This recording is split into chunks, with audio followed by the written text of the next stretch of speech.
The secret of abundance is not just about the faithfulness of our God. Now, faithful ba ang Diyos? Yes.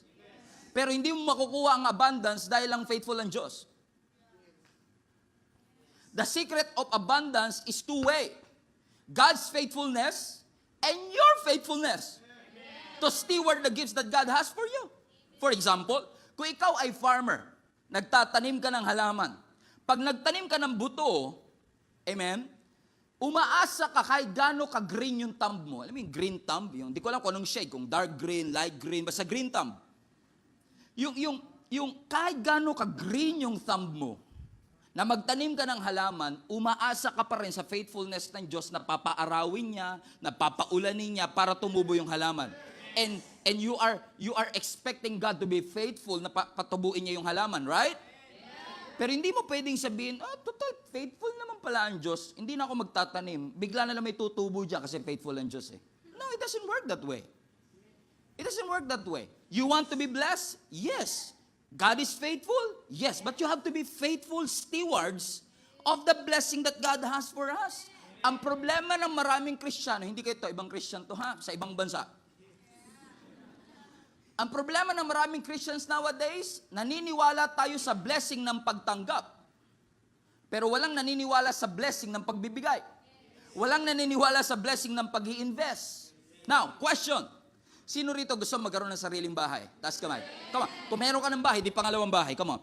Sino rito gusto magkaroon, gusto niyo nang huminto kayo sa pangungupahan? Right. Taas kamay. Lahat ng, come on. Angels, take note. Sino rito ang gusto na magkaroon? Come on, taas yun. Nagte-take notes yung angel. Baka hindi ma-take notes yan. Kayo din. Sino rito gusto magkaroon ng, pati yung nanonood online, yung nasa overflow, taas kayong kamay. Okay. Lahat kayo naniniwala, gusto nyo mga kapatid, na magkaroon kayo ng sariling bahay? Bad news. Hindi babagsak sa langit yung bahay. Kahit gusto ng Diyos magkaroon ka ng bahay, hindi basta babagsak mula sa langit yung bahay. Now, faithful ba ang Diyos? Yes. But you have to make good decisions para yung kalooban ng Diyos ay mangyari sa buhay mo. Kahit gaano kabait ang Diyos, hindi siya magpapabagsak mula sa langit ng bahay. I was thinking about it a few days ago. Na-realize ko lang mga kapatid, alam mo, sabi ko lang, Lord, parang ayoko na mangupahan. Parang gusto ko na magkaroon, kasi ngayon nangungupahan pa kami. Na gusto ko, Lord, pinapanalangin ko magkaroon na ako ng sariling bahay. And I believe kalooban ng Diyos magkaroon ako ng sariling bahay. Kalooban ng Diyos na magkaroon ka ng sariling bahay. Do you agree? Naalala niyo si Jesus, pag-akit niya sa langit, sabi niya, prepare niya kayo ng mansyon. Hindi sasakyan. Specific bahay talaga. Because I believe that God wants you to have your own house. Bakit? Isa pang dahilan, supernatural and spiritual reason. Kasi hanggat nangungupahan ka, may landlord ka. So may Lord over you. Right? Ang problema, hindi lahat ng landlord Christian. May mga landlord na hindi Christian. So pwedeng magdesisyon yung hindi Christian na makakaapekto sa Christian. And you don't want that. Because you are walking with God.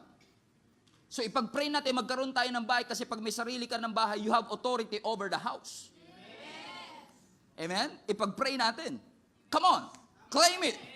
Amen. Magkaroon. Amen. It is a proof. Pero, hindi babagsak pa yan basta-basta.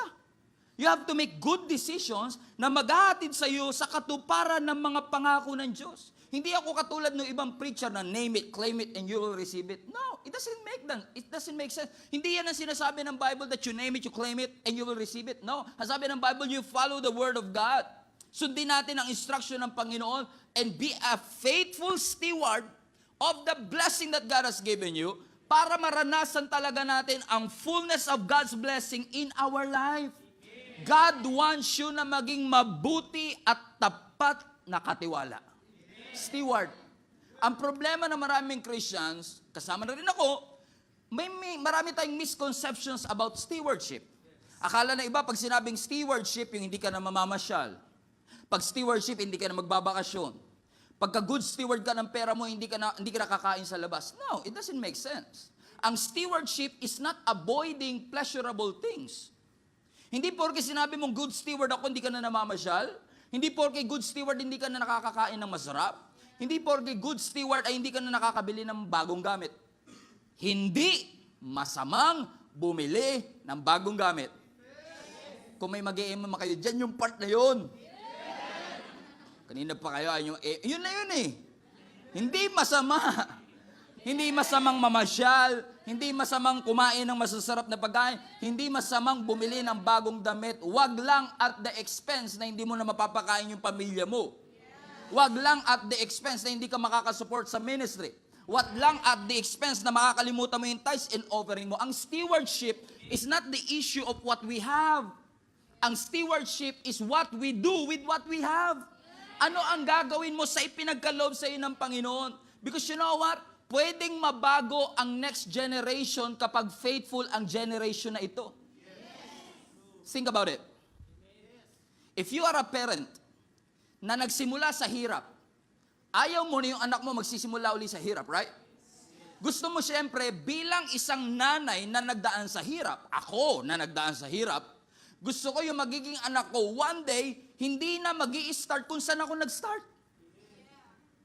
That they will start better because I am, their father, is a good steward of the blessing that God has in my life. So ibig sabihin, stewardship will make the next generation have a better start than you do. Why? If we are faithful stewards, pwede natin maapektuhan ang future gen. This is how important stewardship is. And that's why it's really important na pinag-uusapan to sa church. Kasi sabi, binigyan yung isa ng 5, binigyan yung isa ng 2, binigyan ng isa ng 1. Pero ang pinaka-interesting, ang sabi ng verse 19, after a long time, their master returned.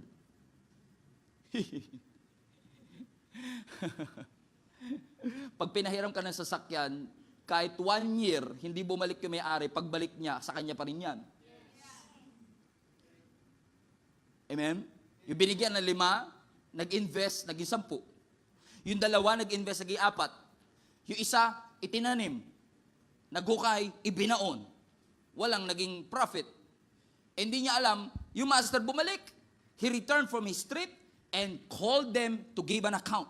In other words, lahat tayo, one day, this is not the issue of heaven and hell. Okay? Is that clear? Hindi ito issue kung saan ka pupunta, langit ba yung... It is an issue of your faithfulness. That all of us harap sa Panginoon and we will be held accountable kung paano mo ginamit ang oras mo. Haharap tayo sa Diyos at ipagsusulit natin paano natin ginamit ang talent natin. Lahat po tayo haharap sa Panginoon at ipagsusulit paano natin ginamit ang ating pera. Bakit? We will be judged by our faithfulness or not faithfulness in the treasures, the time and resources that God has given us. Hindi ka uhusgahan ng Panginoon base sa lakas ng pag-amen mo pag preaching. Hindi ka uhusgahan ng Panginoon kung gaano kalakas yung boses mo kapag praise and worship kahit wala sa tono. No? Hindi ka uhusgahan ng Panginoon sa dami ng verses na memorize mo sa scripture. Hindi ka uhusgahan ng Panginoon base sa dami ng hinighlight mong Bible verse sa scripture. We will all be judged by our faithfulness or not faithfulness. So if you are faithful or not faithful with the things that God has entrusted to all of us. So let's review again. Yung 5 naging 10, yung 2 naging 4, at yung 1 naging 1. Bakit naging 1? Bakit hindi tumubo? Binaon eh. Yun yung usual question. Usual answer rather. Ang usual answer, kaya hindi tumubo, binaon eh. But in reality, yung pagbaon is just a result. I believe this is a heart issue. And I'm here to share to you 3 things. 3 things na nakita kong reason kung bakit ibinaon. Kasi kailangan tanungin natin, ba't binaon? Anong reason? Kasi kung ano man ang rason niya, maaring rason mo. Kung bakit hindi tayo nagiging faithful steward. And maaring hindi lang natin makita sa ating sarili, but once we find out sa ating sarili na yun ang reason kung bakit hindi tayo nagiging effective at hindi tayo nakakaranas ng blessing ng Panginoon, we might as well address the issue. Isn't it? Yes. So you want to know? Yes. Okay, based on my observation, nakita ko mga kapatid na number 1 na reason kung bakit, number 1 reason kung bakit binaon niya yung kanyang part or portion is number one, comparison. Parang sa una, parang hindi nyo makita, but I believe number one is comparison. Look at this. Look at this. Prove it, Pastor. I will prove it to you. Verse 14. Look at this. 14. 14. Ang sabi dito, again, the kingdom of heaven can be illustrated by the story of a man going on a long trip. Look at this. Your eyes on the screen? Your hearts are on me? Okay. Are you with me? Okay, good. He called together. His servants. He called together. It doesn't say he called one by one. He called together. So isa-isang kwarto, tinawag niya yung tatlo. I check in the Greek. Yes, it implies na nasa isang kwarto lang sila nung ibinigay yung treasure. Paano siya naging comparison, Pastor? Can you imagine this scenario? Yung master binigay yung resources sa harap ng isa't isa. Ivan, aalis ako on a long trip. Pero bago ko umalis, ipagkakatiwala ko sa inyo ang aking yaman. Okay lang? Okay. Dan, bibigay ko sa iyo ang 5. Sabi ng iba, wow, 5. Okay, Ron na May, ibibigay ko sa iyo 2. Now, iba na yung tono, di ba? Iba na yung tono. 5? 2? O kaya, baka 6. Ikaw, Ivan, 1. Huh? It's interesting, isn't it? It's interesting, isn't it?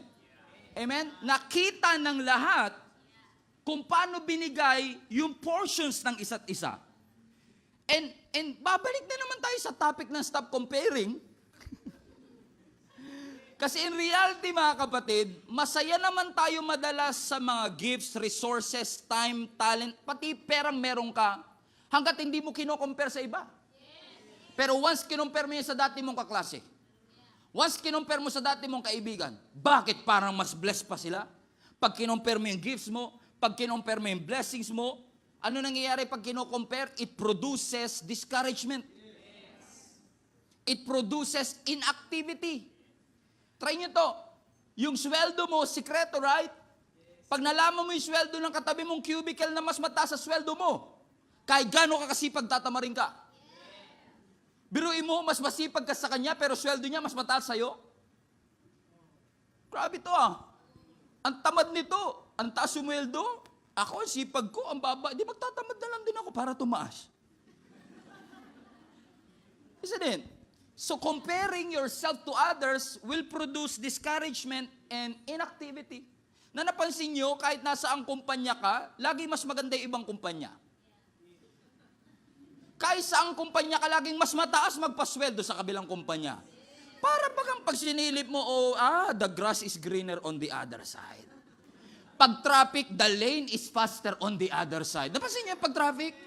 Kung nasaan ka, doon yung humihinto. Pag lumipat ka, doon naman hihinto. Parang nasa iyo yung malas. So, ikaw yung traffic.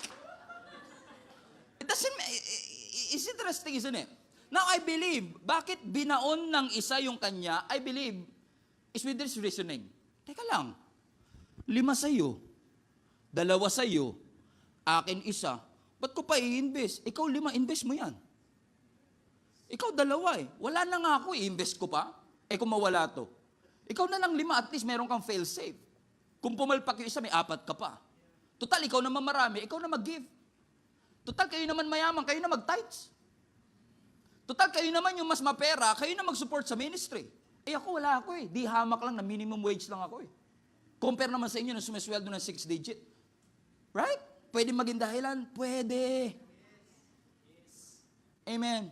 What happens is this, mga kapatid. And I want you to look at me eye to eye. Kahit yung nasa overflow, eye to eye. Okay? I want you to look at me. Amen? You can never be happy if you're always comparing. Never. Never, never, ever. Bakit? Yung isa marahil, hindi ko sinasabing absolute truth, pero marahil hindi niya itinanim, kasi sinasabi niya siguro sa sarili niya, iisa na nga lang ang meron ako eh. Ikaw na 5, ikaw sumuport. Ikaw na 5, ikaw magbigay. Ikaw na 5, ikaw magkakapatid, ikaw pinakamataas sweldo, ikaw man libre. Right? Eh ako, wala akong sweldo, di ako, lagi nyo ako libre. Kaya tuloy, pagka bayaran na sa restaurant, kung sino yung mas malaking sweldo, napipilitan tuloy. Maglabas kasi ako yung may 5 eh. Ako yung may 2 eh. Eh yung 1, intindihin na natin. So yung 1 tuloy, na-pamper na, ginusto na, okay lang, sige, biktima ako lagi. Ako lagi. Intindihin nyo ako lagi. Naintindihan nyo yung sinasabi ko mga kapatid? Eh totally, kaya tuloy, tas pagbibintangan nyo, yung mga lagi nanlilibre, waldas kasi sa pera. Hindi yan waldas, kuripot ka lang.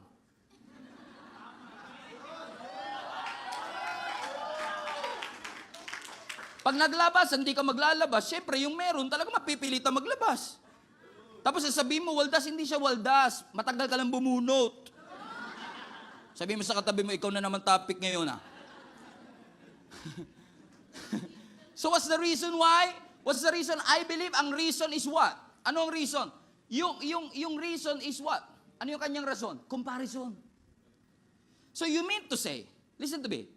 So you mean to say na you cannot support because others must support? So you mean to say that you cannot give because you expect others to give?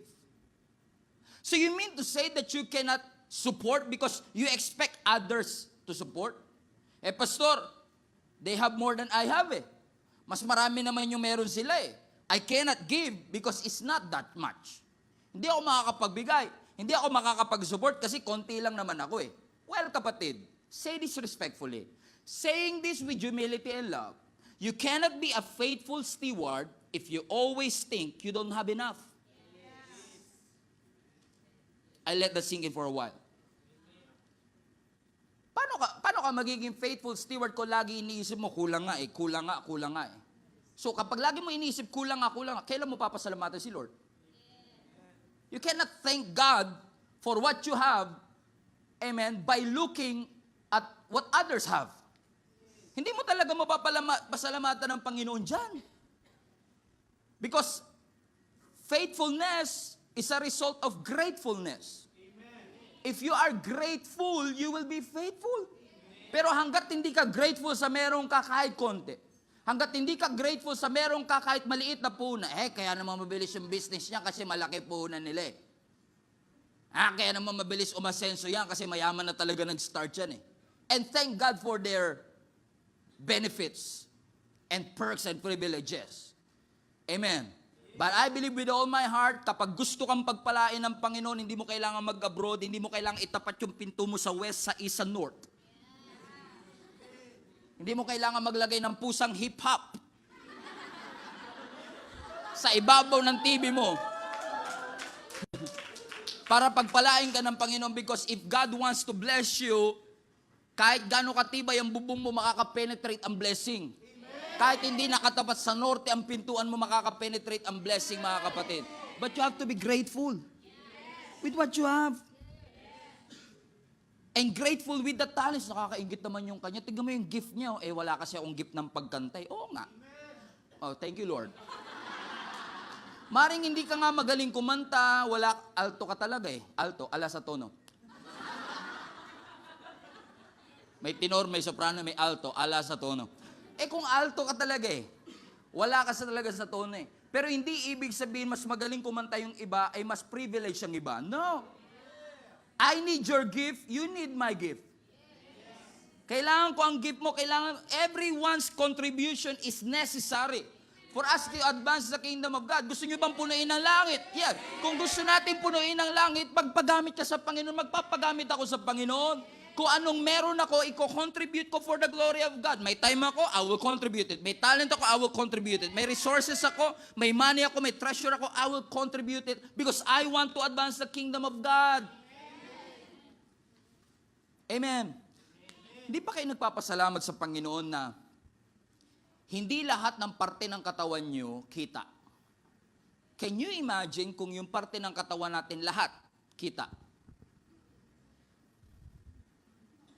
Medyo matagal mag-sink in yun eh. Think about it. Yung puso mo kita. Yung buto mo kita. Intestines mo kita. Na puro junk food ang laman, kita. Can you imagine? Yung nerves mo kita. Right? Isn't it?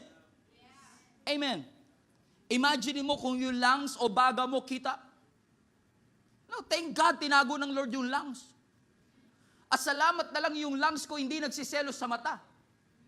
At sabihin ng baga ko, o bakit ikaw lang lagi visible? Bakit ikaw lagi ang exposed? Gusto ko rin maging exposed. Expose mo yung baga, magkaka-infeksyon. Are you following me? You have a function, I have a function. Yung mata, ang function niya, i-appreciate ang singsing. Ang daliri, ang kanyang function, isuot ang singsing. Hindi pwedeng yung mata ang magsuot ng singsing.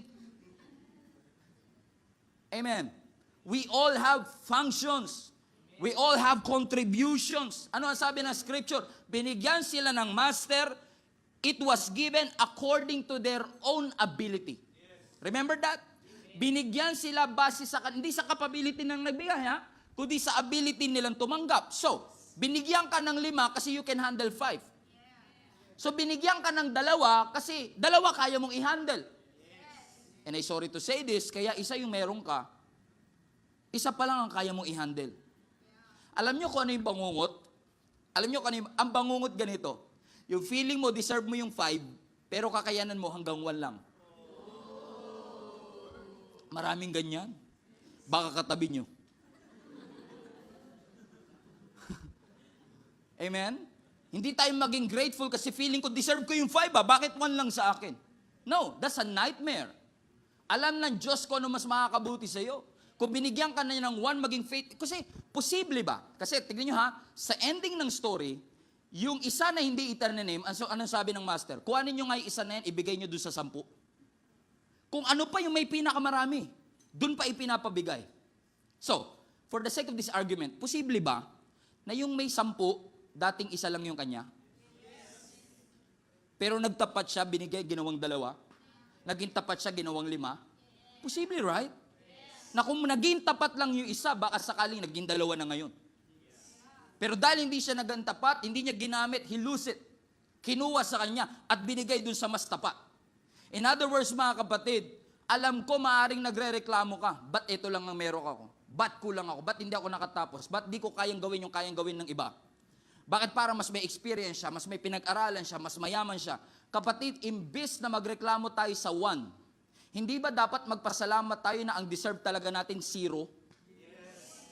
Pero ang binigay ng Lord sa atin 1 kasi napaka-faithful niya, napaka-gracious niya, napakatapat ng Panginoon sa atin. If you cannot be grateful, you cannot be faithful. Kailangan maging mapagpasalamat ka sa meron ka at hayaan mo maging faithful ka at manatiling tapat lang in the season that you're in. Huwag kang magsasando kapag winter, huwag kang magja-jacket kapag summer. Itamat mo sa tamang panahon kung ano ang dapat mong maging attitude. Do you agree? Don't compare. Number two, think ko isa sa mga reasons kung bakit binaon ng yung may isang talent yung kanyang resources. Number 2, I believe because of fear. Fear. Number 1, because of comparison.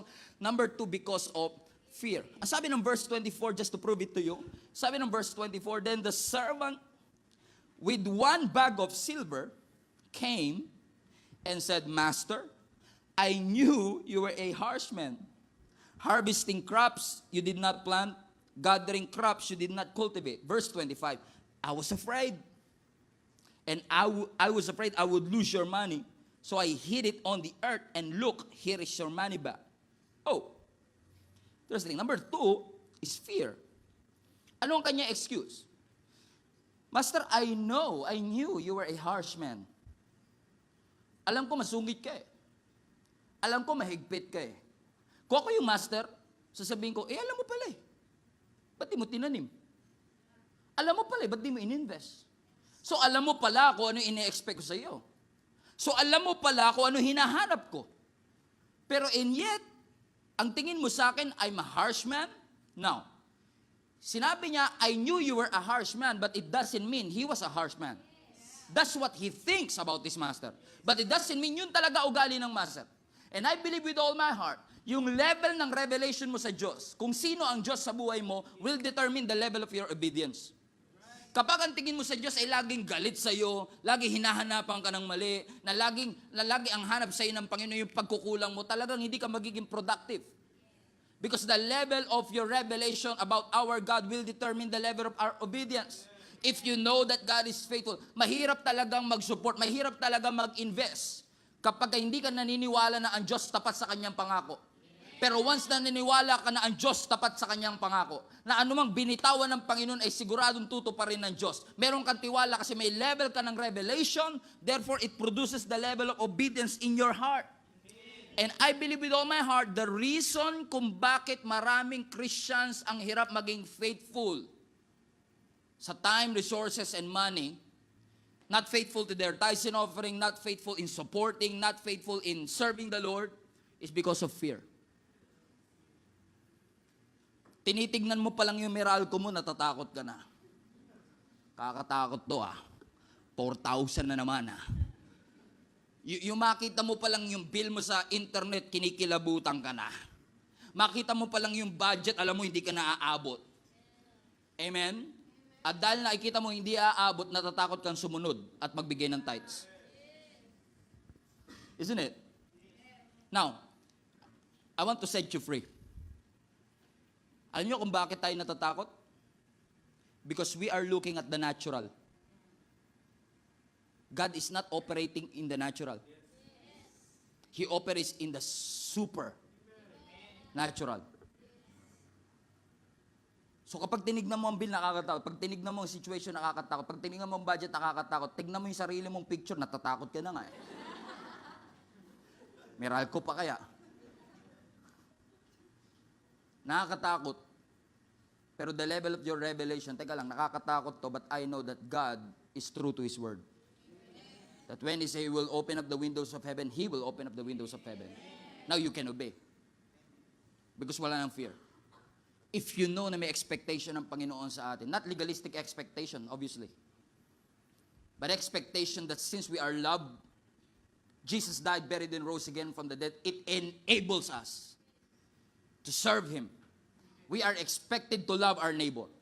We are expected as a Christian to love our neighbor. Third time is a charm. We are expected by God to love our neighbor. Stop, rewind, play. We are expected by God to love our neighbor. We are expected to forgive. We are expected to give our tithes. We are expected to serve. We are expected to be faithful to Him. Are you faithful to Him? Naalala niyo yung babae na gumagapang lumalapit kay Jesus, yung immoral woman, na sa gitna ng pagdidinner ni Jesus at ng mga Pharisees, bigla siyang umentra sa senaryo. At binuhos niya yung kanyang pabango galing sa alabaster jar, at binuhos niya sa paanan ng Panginoon, at pinunasan niya ng kanyang buhok. Remember the story? Tapos ang sabi ni Judas, what a waste. Sayang. Sabi ni Judas, alala niyo, sayang dapat itinulong na lang yan sa mahirap. Now, maganda naman talaga itulong sa mahirap. Sayang Sayang. At alam niyo, sa mundo natin, habang naglilingkod ka kay Lord, may mga boses ka maririnig. Sayang yung Sunday mo dyan, ba't lagi ka nagsisimba? Day off mo ngayon, ginugugol, buong araw ka nagsiserve dyan sa church mo. Wala ka naman pagkakaperahan dyan. Sayang yan hindi nila maiintindihan na lagi nila sasabihin, sayang. Sayang, kaya ibang tao takot sumunod kasi feeling nila, sayang. Amen? Sayang kung ibibigay ko ang aking time sa church. Sayang kung magsiserve ako sa Panginoon. Sayang kung ibibigay ko ang time ko sa Panginoon. Talagang may mga boses na magsasabi sa yung sayang, pero lahat ng nagsabi ng sayang na yun, Judas yun sa Bible. Right? Si Judas yun Sa Bible sa Bible. Hindi yun nagsabi sa iyo, yun nasa Bible. Si Jesus yun Because God has expectation. God is expecting us to serve. He's expecting us to be faithful to Him. God has expectation. We have excuses. Link up group naman tayo after the service. Nagmamadali ako Groups naman tayo, group discussion tayo after the service. Okay lang, 10 minutes lang yun. Gutom na ako Punta naman tayo sa church Ayoko na pumunta sa church lagi na lang ako nasa overflow. We all have these excuses. But listen, Christianity has responsibility.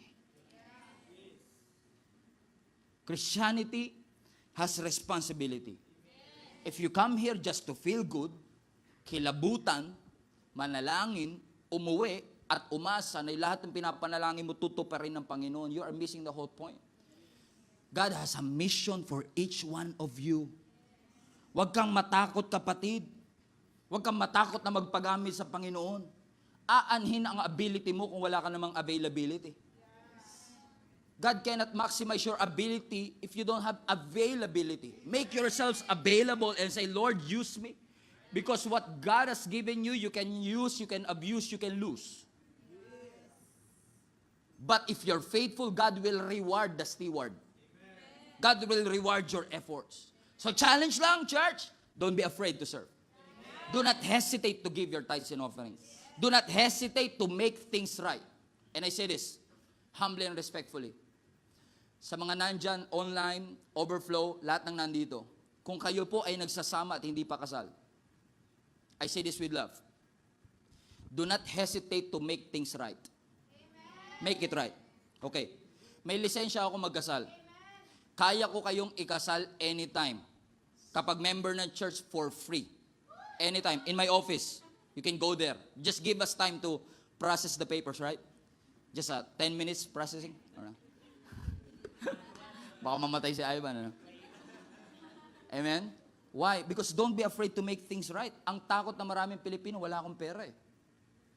Ang takot natin, kasi pastor, natatakot ako sa, kinukumpare kasi yung kasal ko sa No.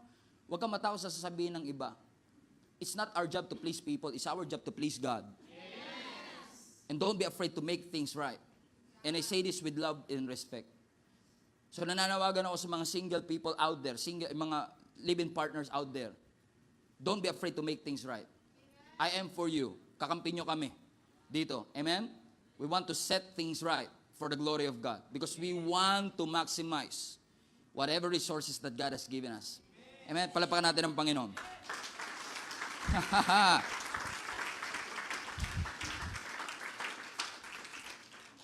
Comparison. Number 2, fear. And last, number 3, laziness. I believe the third reason kung bakit hindi niya itinanim is because of laziness. It's obvious. Na-shock pa kayo, laziness. It's obvious. Ano sabi ng master? You wicked and lazy servant. Sabi ng master mismo, you wicked and lazy. I was afraid, tinago ko na lang. Sabi ng master, you wicked and lazy. Now, always remember this. Ano ang dahilan kung bakit siya tamad? Sabi nila, kaya siya tamad, pastor, kasi inilibing niya. Yes, inilibing niya. But the reason is, kaya niya inilibing, nineglect niya. Hindi niya pinahalagahan. Lahat po tayo may gifts. Lahat tayo may pera. Lahat tayo may oras. Yung katabi mo, pangiti-ngiti lang yan, 20 na lang pera niyan eh. Pero at least meron. Grateful pa rin sa Panginoon. Tama? Ako may gift. I've been anointed by God to preach the gospel at least in this season. And I try to be faithful. Pero hindi ko pwedeng sabihin, total, tinawag naman ako, total, may gift naman na binigay ang Lord sa akin. Kailangan, kahit di na ako maghanda, okay lang. No. I still prepare. And I over-prepare if necessary. I have to invest, I have to prepare, I have to dedicate myself, I have to commit myself because God cannot work through me kapag hindi ako faithful sa binigay ng Panginoon sa akin. So I have to be faithful. Sometimes may mga panahon na parang feeling ko hindi yata nakapenetrate ang message, but it doesn't mean it's always the lack of prayer. Sometimes it's a lack of preparation that you're not faithful to your calling. Napansin nyo ito mga kapatid, ang sabi ng scripture, ang binigay sa kanila pera. Right? Naalala nyo? Pera. Hindi buto. Kasi kung buto yung binigay, tama yung ginawa ng isa, tinanim niya. Tutubo yun. Pero teka lang, read our Bible, hindi buto eh. Anong binigay?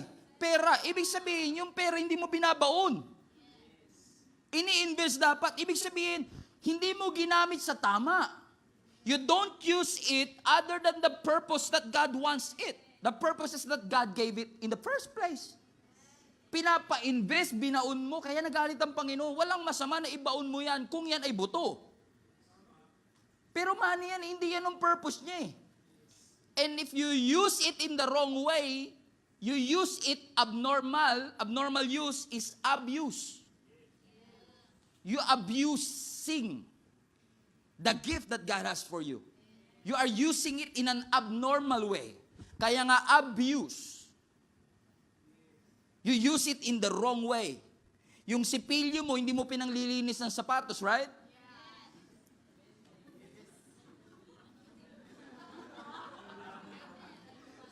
Kasi sa totoo lang, yung sipilyo mo ang susunod na magrereklamo kay Tulpo pag ginawa mo yun.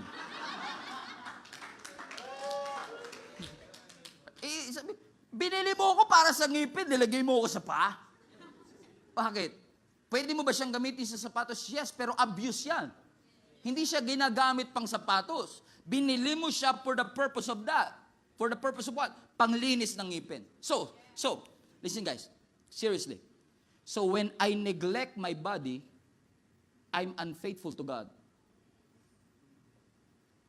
Ay, gusto niyo pala sumigaw, no? Gusto niyo pala mag-amen. Okay, mali yata yung sinabi ko, no? Hindi ka amen kasi yung sinabi ko, no? Talagang katahi-tahimik talaga yun, no? So if you neglect, kung hindi mo pinapahalaga ng katawan mo, hindi ka lang unfaithful sa katawan mo, unfaithful ka sa Diyos. Kasi binigay ng Diyos sa atin yan, eh. So if I am unfaithful to my husband, I don't have a husband, by the way. You have a husband. If you are unfaithful to your husband, I am unfaithful to my wife. I am unfaithful to my family. Or should I say, I neglect my family. Pinapabayaan ko ang aking mga anak. Pinapabayaan ko ang aking pamilya. So, kapag nineneglect ko sa sila, hindi ako faithful sa Diyos. The first stage of unfaithfulness is neglect. When you neglect something, kapag hindi mo pinapahalagahan, kapag yung dapat ininvest mo, nilibing mo, burying it, yung paglilibing sa Kanya will not give God the glory He deserves. Kapag binaon mo yung gift na yan, hindi mapaparangalan ng Diyos. Kapag binaon mo yung time na yan, hindi mo mapaparangalan. Kapag binaon mo yung resources, hindi mo mapaparangalan ng Diyos. Bakit? Kung anumang nilagay ng Diyos sa kamay mo, may potential yan. Ano man ang nilagay ng Diyos sa'yo, binigyan ka man niya ng maraming oras, may potential yan. Binigyan ka niya ng maraming talents, may potential yan. Binigyan ka niya ng maraming resources, may potential yan. Minsan lang kapag humihingi ka, hindi mo maintindihan ang ways ng Panginoon. Humingi ka ng pakwan, bibigyan ka buto. Humingi ka ng trabaho, bibigyan ka ng Lord interview. Tapos pag di ka pumasa sa interview kasi late ka nang dumating, tapos hindi ka naghanda, sasabihin mo, Lord, pinabayaan mo na ba ako? No. Humingi ka ng trabaho, binigyan kita ng interview, work it out.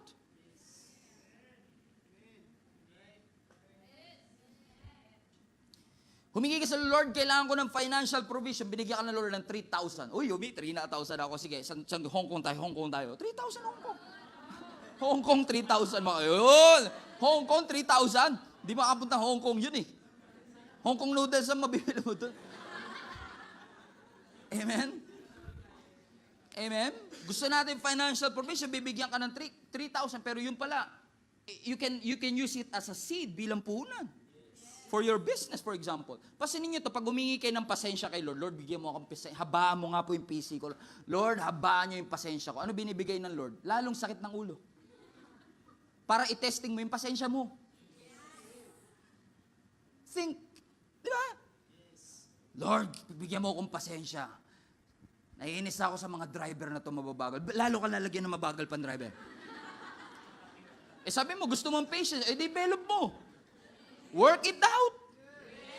Sabi mo, Lord, gusto ko po ng business. Ibibigay sa Lord idea. Yung idea nasa iyo na 3 years. Tapos 3 years after, sabi mo, Lord, wala pa bang business? Binigay ko na idea. I heard a preacher na sabi niya, tayo pag nakakita tayo ng daga, lagi natin ginagawa sa daga, pinapatay. Pero one day, may isang American nakakita ng daga, gawin ko kayang mascot to, Mickey Mouse. Yumaman siya. Pag nakakita tayo ng bibe, lutuin natin yan. Sarap yan eh. Pero siya nung nakakita ng bibe, gawin natin Donald Duck. O may Disneyland. Minsan humihingi tayo ng business, matagal na palang binigay ng Lord yung idea. Humingi ka ng business, matagal nang binigay ng Lord yung vision. Humingi ka ng asawa. Yan na. Lord, mawawala na ako sa bingo card, ho? Lord, ito na lang po ang huling pag-asa ko. No condemnation, ha? Lord, ito na lang talaga ang huling pag-asa ko. Amen? Pero matagal ka na palang binigyan ng opportunity. Kasi ganito ang girlfriend hindi bumabagsak sa langit. Nagka-girlfriend ng tao pag nililigawan, pag hinahatid, pag sinusundo. Kapag tamad ka magatin sundo, wala kang magiging girlfriend talaga. Sabi mo sa katabi mo, work it out.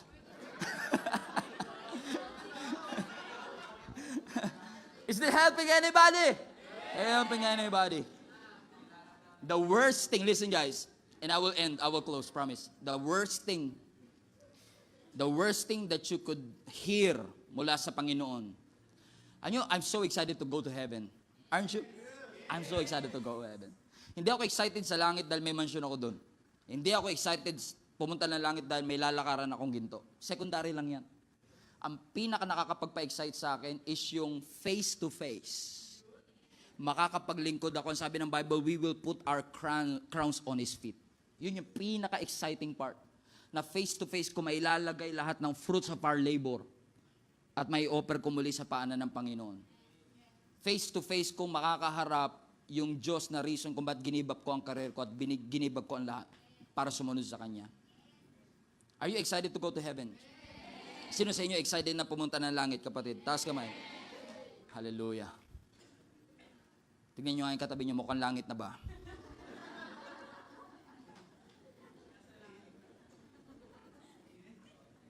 We all want to go to heaven, right? We all want to face our Creator. We all wanted na tayo makaharap. Pero ako, naniniwala, ang pinaka-worst thing, na kung ako man ay pupunta sa langit, ang pinaka-worst thing na maririnig ko sa Panginoon ay sasabihin niya sa akin na, alam mo, Stephen, talented ka sana kaso tamad ka. Pinakayo akong marinig Yung sasabihin sa akin ng Panginoon, alam mo, gifted ka sana kaso wala kang kusa. Alam mo, ang totoo lang, magaling ka kaso may attitude ka Yung sabihin sa akin ng Panginoon, mahusay ka. Magaling ka, mahusay ka kaso wala kang tiyaga. Yung may potential ka sana kaso nagsasakit-sakitan ka Gusto mo maging boss, ambon lang, di ka makalabas ng bahay.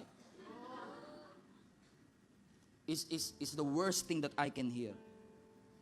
And every time I'm called by God to serve Him, I'm always reminded, kung isa lang ang meron ako, maging faithful ako sa isa.